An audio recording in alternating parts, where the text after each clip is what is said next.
அஸ்ஸலாமு அலைக்கும் எவ்ரிவன். எல்லாரும் எப்படி இருக்கிற சமைக்கிறா இன்னும் ஒரு இன்ட்ரெஸ்டிங்கான வீடியோவில் எல்லாருமே மீட் பண்ணுறேன். மிச்சம் சந்தோஷம். எங்களோட வீடியோ ஃபஸ்ட் டைம் பார்க்குறவங்க மறக்காமல் சப்ஸ்கிரைப் பண்ணிட்டு வீடியோ கண்டினியூ பண்ணுங்கள். எப்பயும் போல் இன்ட்ரெஸ்டிங்கான வீடியோவில் தான் உங்களை மீட் பண்ணுறேன். அதே மாதிரி எங்களுக்கு ரொம்பவுமே எமோஷ்னலான வீடியோவுமே கூட. உங்களுக்கு தமிழில் பார்த்ததுக்குமே உங்களுக்கு விளங்கிக்கும் என்ன அப்படின்னு சொல்லி நிறையவே கெஸ் பண்ணிப்பீங்க என்ன அப்படின்னு சொல்லி. நாங்கள் எங்களோட ட்ரீம் ஹவுஸ்லேருந்து நாங்கள் போகிறோம், கம்ப்ளீட்டாக போகிறோம் அப்படின்னு சொல்லியும் செல்லையில் எல்லாத்தையுமே பெக் பண்ணி எடுத்துகிட்டு என் சொந்த ஊருக்கு தான் நான் வந்திருக்கிறேன்.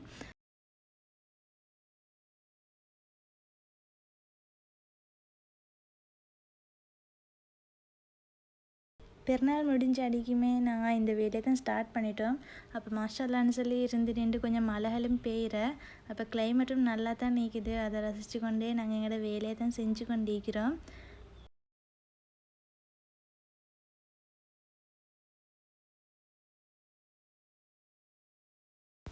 அல்ஹம்துலில்லாஹ் அப்படின்னு சொல்லி நல்லா மழை பெய்கிற அப்படின்றதுனால எங்கள் வீட்டில் இருக்கிற பூச்செடிகளுக்கு தண்ணி ஊற்றுற வேலை அந்த மாதிரி எல்லாமே கொஞ்சம் குறைவாக தான் நிற்கிறேன். பட் என்ன மழை பெஞ்சால் கொஞ்சம் உடுப்புகள் காய வச்சு கொள்வது கொஞ்சம் கஷ்டம்தான். மற்றபடி மழை பெய்கிற அப்படின்னு சொன்னால எனக்கு ரொம்பவுமே பிடிக்கும். அப்போ நாங்கள் நாட்டியிருந்த புல் எல்லாமே மாஷால்லான்னு சொல்லி நிலத்தில் அழகாக வளர்ந்துருந்துச்சு. அப்போ அதில் கொஞ்சத்தை பிடுங்கி வேறு இடத்துல நாட்டினா இன்னும் நல்லா வரும் அப்படின்னு சொல்லி தான் நான் வேறு இடத்துல கொஞ்சம் நாட்டினேன். அப்போ பூக்கண்டுகளையும் கொஞ்சம் போய்த்து பார்த்தேன். மாஷால்லான்னு சொல்லி மழை பெய்யுது அப்படின்றதுனால நல்லா செழிப்பாக வளர்ந்துருந்துச்சு எல்லா பூக்களுமே.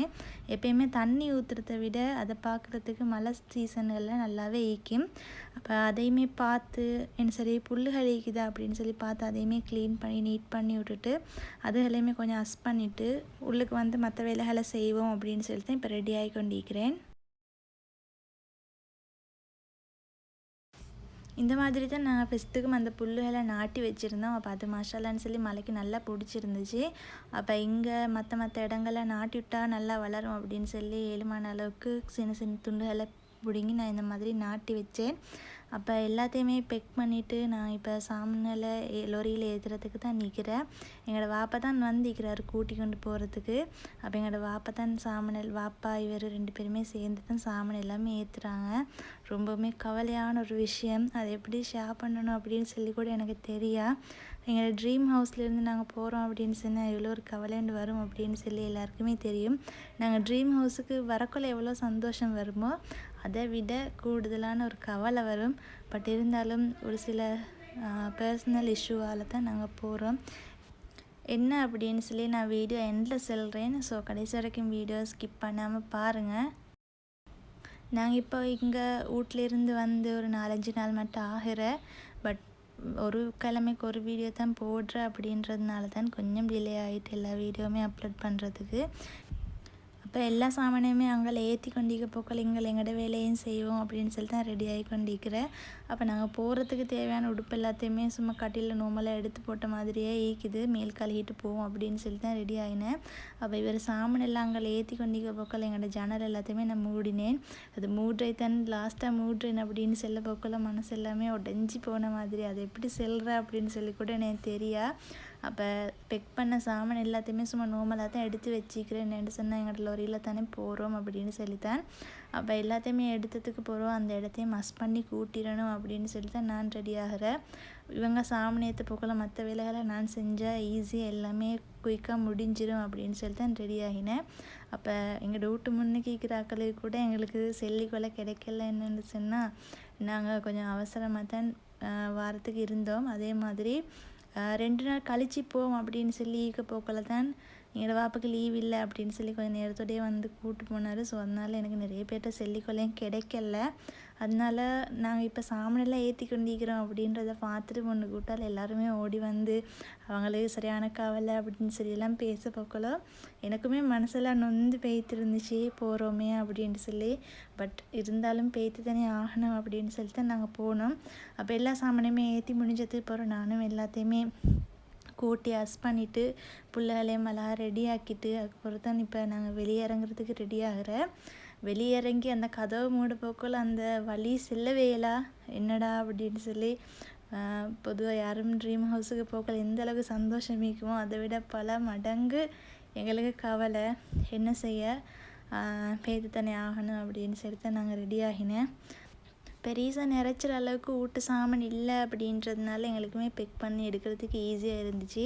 ஒரே தடவையாக லொரியில் போட்டு எடுக்கிறதுக்கும் ஈஸியாக இருந்துச்சு. வாபட் லொரியில் தான் வந்திக்கு அப்படின்றதுனால நாங்கள் 3 பேரும் மட்டும்தானே அப்படின்னு சொல்லி நாங்களுமே லொரியில் ஏறி போய்த்துட்டோம். அப்போ நான் கடைசியாக இந்த மாதிரி வீட்டை பக்கத்தில் பார்த்து வீடியோ எடுக்க போக்கள் அது செல்லவே இல்லை. முறை எப்போ வந்து படுமோ அப்படின்னு சொல்லி வீடு விற்கிற ஐடியாண்டா இல்லை. இன்ஷால்லா வீட்டை எல்லாத்தையுமே கம்ப்ளீட் பண்ணிட்டு வரணும் அப்படின்னு சொல்லி தான் நினச்சேன். அதில் எல்லாத்தையுமே ஃபினிஷ் பண்ணி மூடி எல்லாத்தையும் தாக்கிட்டு வரப்போக்கில் அந்த வழி எப்படி எக்ஸ்பிளைன் பண்ணுறேன்னு கூட எங்களுக்கு தெரியா.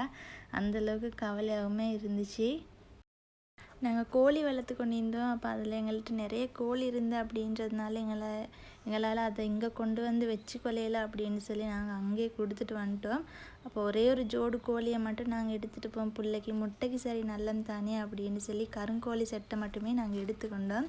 நாங்கள் அந்தி டைமில் போவோம் அப்படின்னு சொல்லி தான் ரெடி ஆகினேன். பட் டைம் கொஞ்சம் அப்செட் அப்படின்றதுனால எங்களுக்கு பகல் டைமில் மாதிரி தான் போகிறதுக்குமே இருந்துச்சு. அப்போ பகல் டைமில் வீட்லேயும் ஆக்கிக்கொள்ள இயலை அப்படின்றதுனால இடையில தான் சாப்பிட்ற மாதிரியுமே இருந்துச்சு. அப்போ எங்களோட மகளுக்கு இந்த மாதிரி ட்ராவல் பண்ண போக்குள்ள மிச்சமே அவள் தூங்கிடுவா. ஆனால் இன்றைக்கு என்னமோ தெரியா இந்த மாதிரி நல்லா எல்லா இடத்தையுமே ரசித்து கொண்டு ஒவ்வொரு இடத்தையும் காட்டி கொண்டு பார்த்து கொண்டு இருந்தாள். என்ன தான் சொந்த ஊருக்கு போகிறோம் அப்படின்னு சொல்லி நல்ல சந்தோஷமாக இருந்தாலும் நாங்கள் கம்ப்ளீட்டாக எங்களோட வீட்டை மூடிட்டு போகிறோம் அப்படின்னு சொல்ல போக்கில் தான் மனசில் ரோரமாக நிறைய கவலையாகவுமே இருந்துச்சு. அப்போ கொஞ்சம் தூரம் போக்கல ஒரு இடத்துல நிப்பாட்டி சாப்பிட்டுப்போம் அப்படின்னு சொல்லி வாப்பா சொல்லியிருந்தார். அப்போ கொஞ்சம் தூரம் போனது போகிறோம் நாங்கள் நிப்பாட்டி பிள்ளைக்கு தேவையான மாதிரியும் வாங்கிட்டு நாங்கள் சாப்பிடுவோம் அப்படின்னு சொல்லி தான் ரெடி ஆகினேன். ட்ராவலில் தான் எங்களோட சாப்பாடுமே இருந்துச்சு.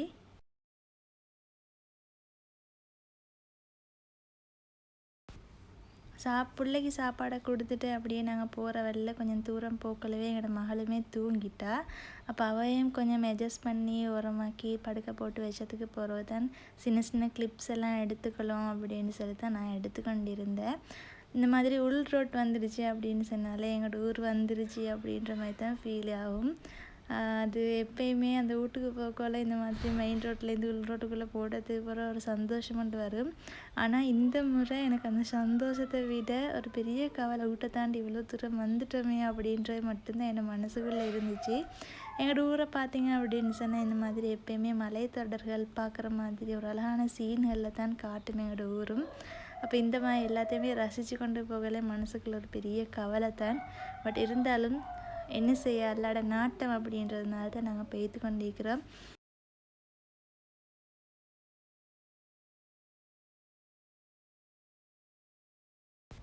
நாங்கள் ட்ரீம் ஹவுஸ் விட்டுட்டு எங்களோட சொந்த ஊர் போகிறோம் அப்படின்னு சொன்னால் எங்களோட ஹஸ்பண்டுக்கு அந்த ஊரில் எங்களோட ஹஸ்பண்டை தொழிலுக்கு ஏற்ற வியாபாரம் இல்லை. ஸோ அந்த ஒரு ரீசனுக்காக தான் நாங்கள் எங்களோட சொந்த வீட்டிலேருந்து நாங்கள் எங்களோட சொந்த ஊருக்கு போகிறோம். இன்ஷால்லா அடுத்தடுத்த வீடியோவும் உங்களுக்கு இன்ட்ரெஸ்ட்டாக தாரத்துக்கு ட்ரை பண்ணுறேன். அல்ஹம்துலில்லாஹ்னு சொல்லி எங்களோட பயணமுமே நல்லா முடிஞ்சிச்சு. நீங்களுமே அவங்களோட துவாக்கல்ல இன்ஷால்லா எங்களை சேர்த்துக்கோங்க. இன்ஷால்லா அடுத்த இன்ட்ரெஸ்டிங்கான வீடியோன்னு உங்களை நான் சந்திக்கிறேன். அடுத்த வீடியோ உங்களுக்கு இன்ட்ரெஸ்டிங்காக ஆகும் அப்படின்னு சொல்லி நினைக்கிறேன்.